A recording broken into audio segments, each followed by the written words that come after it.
আসসালামু আলাইকুম ওয়া রাহমাতুল্লাহি ওয়া বারাকাতুহু। বিসমিল্লাহির রহমানির রহিম। জের, জবর এবং পেশকে হরকত বলে।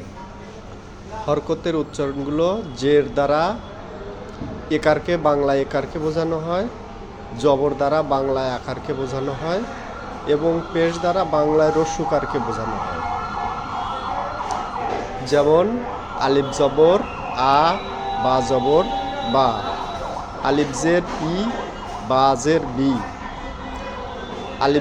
আলিফ পেশ উ, বা পেশ বু। কিন্তু ৯টি হরফের জবর আসলে আকার উচ্চারিত হয় না, আকার নির্দেশ করে না। যেমন গইন জবর গ, ওয়াও জবর উই, ওয়া জবর ওয়া, ওয়া জবর ওয়া, তোয়া জবর ত, জোয়া জবর জ, কাব জবর ক, সদ জবর স,